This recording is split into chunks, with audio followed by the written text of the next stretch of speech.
just talked to, it sounds like you're aware that the SEC is kind of struggled with these games the last few days, and you guys were a couple men down, didn't miss a beat. How important was it to have a performance like this going into the holidays right before league play?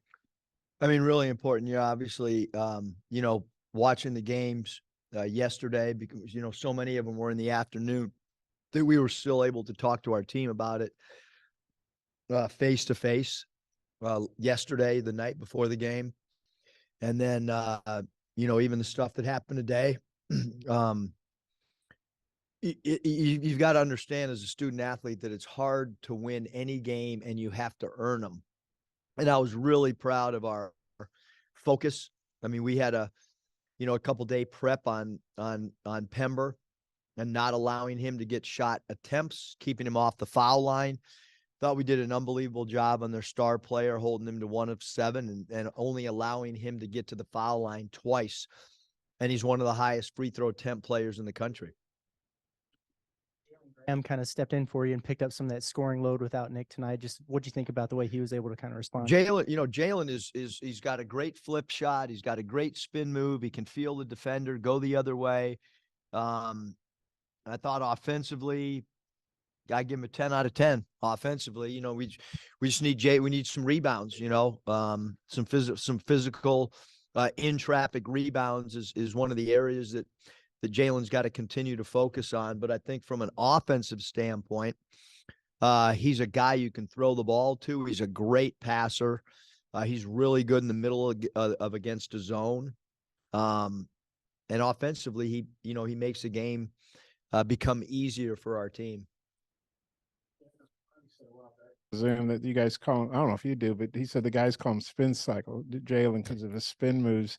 Do you guys call him that in practice, or just what do you think about his spin game? I don't call him spin cycle. Okay, call it Jalen. Just JG.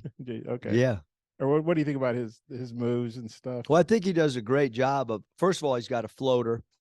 I said on the radio that, the only guy that I've ever coached that has this soft touch that the ball just kind of rolls around the lip of the rim and kind of goes in and is a soft touch as Jamison. Antoine Jamison had the same 8-foot flip floater, feel the defender spin the other way, dip the shoulder, spin the other way. So he's really crafty, with his back to the basket, and he's pretty crafty facing up too with the jab step and go the other way and lift fakes and up and under moves. So he's got a repertoire from an offensive standpoint that's, hard to guard one-on-one. And then, he's kind of been hit and miss, games. He has had some good games. He had games he doesn't play or doesn't show up if he's out there. Do you maybe think he can get more consistent? Well, I think that's his, that's his challenge is to give consistency, not just in a game, but consistency in practice.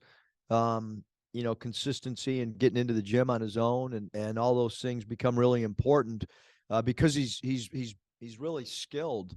And then obviously, the rebounding becomes extremely important in traffic once we get to the SEC. And then Nick, the release said out indefinitely. It's kind of management. It was kind of almost verbatim what the release said when he missed those, before the opener. Kind of where do you think you guys are with him? And is it realistic he could play against LSU, or is this just, you just got to see what happens? How frustrating is it for him and for you guys? Yeah, I think, Nick is a competitor and he looked forward to playing for the Razorbacks, and he's kind of been in and out of the lineup or whatever. And we just want him to get healthy as quick as possible and for him to be 100%. And then for the other guys, it's everybody got an opportunity tonight, and I thought Joseph Pinion did a great job. He stepped up. He knocked down some shots. I thought his experience was really important playing 19 minutes tonight. I thought that was great for Joseph and the game, the way it unfolded with Nick not playing and TB not playing, and then Jordan Walsh and Anthony Black getting 2 fouls in the first half. I thought it allowed us to what could happen, in the next couple games for other guys to figure out that maybe we play 3 bigs at a time and we got to try to figure some of this stuff out on the fly. was going to ask a follow-up about Nick. The thing that he's dealing with, is it something that he had at the end of the game against Bradley? Is it the same I'm not thing? going to, I mean, he's out indefinitely, and that's what it is.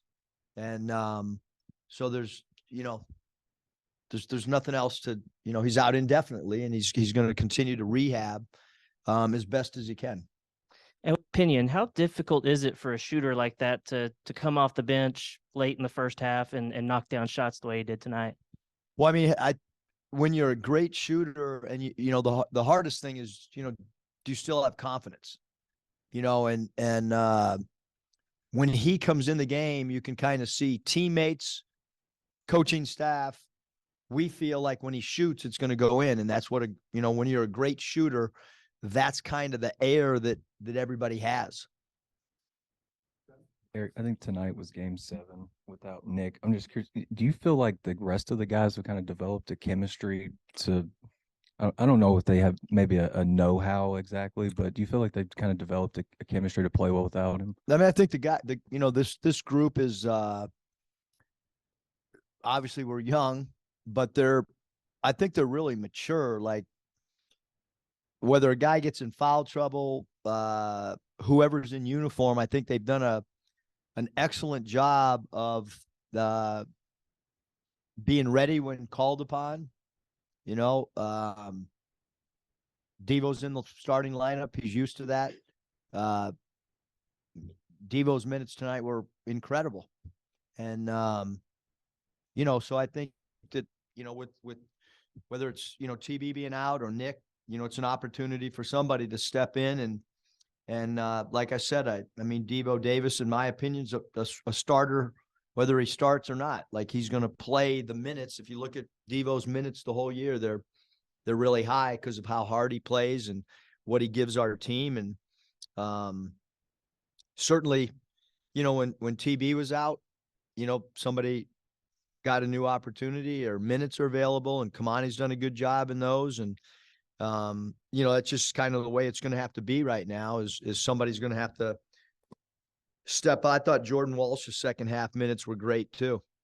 You had 50, or the guys had 15 steals tonight, and Kamani and Kai led you with 3. How are those guys able to come up with those numbers? And I just looked at KenPom. Kai's top 50 nationally in steal rate. Like, how are these guys able to do that? I just think, like, active hands and trying to be disruptive and all those things are, really kind of in our DNA. I think that some of the players like Jordan Walsh he's a high steal player no matter where he plays.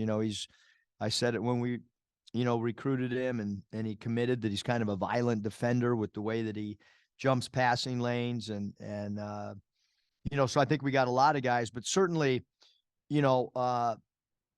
Makai's hands, for his size and his anticipation, you don't see a lot of centers create steals and blocks kind of at the same time. Coach, I remember after this pre-Christmas game last year, you said it kind of wrapped the first segment of the season, the way you look at it. Just with everything going on, the expectations, the newness of the team, the injuries, and the things that you guys have dealt with, I mean, how do you feel about where you're at and the direction you're headed going into SEC play? Yeah, I mean, I do think that this kind of closes, like a chapter on non-conference. Obviously, we still have Baylor, but I kind of look at that. It's in the middle of conference. It's a really good opponent. So yeah, I mean, we're 3 points away from being undefeated. I thought our schedule was harder this year than it had been in the other years that at least that I've been here. So yeah, I mean, I'm really pleased, but that, like I said, that chapter's kind of over now, and we have to open on the road, and the LSU coaching staff's done a great job. I've been really impressed with the changeover on their roster and how hard they play, and he's brought some of the guys that were with him at his prior program, and they've done a really good job. So I've been impressed with them, and we got to try to figure out how to play well in Baton Rouge. That's our kind of the next and only thought process. Eric, I don't know if I've ever seen a stat like this. Last 2 games, you've outscored your opponents 69-14 on points off turnovers. Do you remember doing that to I mean, I know that these aren't Kentucky and Alabama, but they're not bad teams. I mean, I think they're 15-9 combined. I mean, what do you think of that stat? I just think, I mean, I think we've really been, our practices have been, there's been a lot of like drill work on trying to create turnovers. But I do think that just our length, I think Anthony, guarding point guards with his length helps, and Ricky's got great quickness and length, and obviously Devo, in my opinion, is as good as on-ball defender as there is in the nation.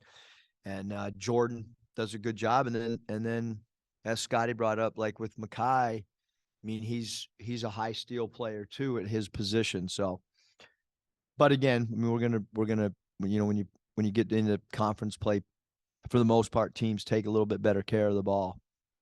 I mean, Walsh was on him quite a bit, and maybe Makai was there. Or who do I mean? I know it's team defense in the big picture, but who do you credit for really shutting him down? I think he was 1 for 7 or whatever. Yeah, there was really 3 guys. It started off Jordan Walsh, and then it led to Makai, and then for the bulk of that last 12 minutes of the first half, Kamani did a great job on him. Great job being physical. And I heard on the radio you're going to San Diego. I guess you're going out early in the morning, get a little Christmas out there. Hopefully we get out, yeah. Okay, we'll go. Good luck with that. How good is it to go? I guess you go out to your mom and your other son and all that. How good is it to go? You get a little break. The guys get a little break, and you can enjoy it because you're coming off, pretty good games of late. Yeah, I mean, tonight was, it was an opportunity for everybody to play. So I think that's a good feeling for everybody. And I again, it's only non-conference, but I do think going into a 3-day break, which is mandatory for the NCAA, I think that it's a good way for these guys to go home and celebrate with their family and holidays. And it's also important that, that you mentally get a little bit of a break away as well. So hopefully everybody's in the good mental frame when they come back. That's one where the guy said, Curtis asked him, and Curtis asked you about what's going on in the SEC, like, Wofford beating Ole Miss or what, Drake beating Mississippi State. But they said you actually showed him film of those games. And we know that's happened, every freaking night. You go, what? Did that happen? But you guys have avoided that. Well, what's been the key to that? And obviously the guys, focused in when you showed them the film and talked to them about stuff. Yeah, I think the big thing, Bob, is just having incredible respect for your opponent and understand the fact that every game you have to go earn it and you got to go take the game away. Nobody hands you anything. You got to have great respect for your preparation. And I've never made a team bring scouting reports to the arena, which they had to tonight with notes. And I've never done that before. So I want to try to get better but we did that. We gave them the scouting report 2 days ago, and they brought it tonight with notes on it. And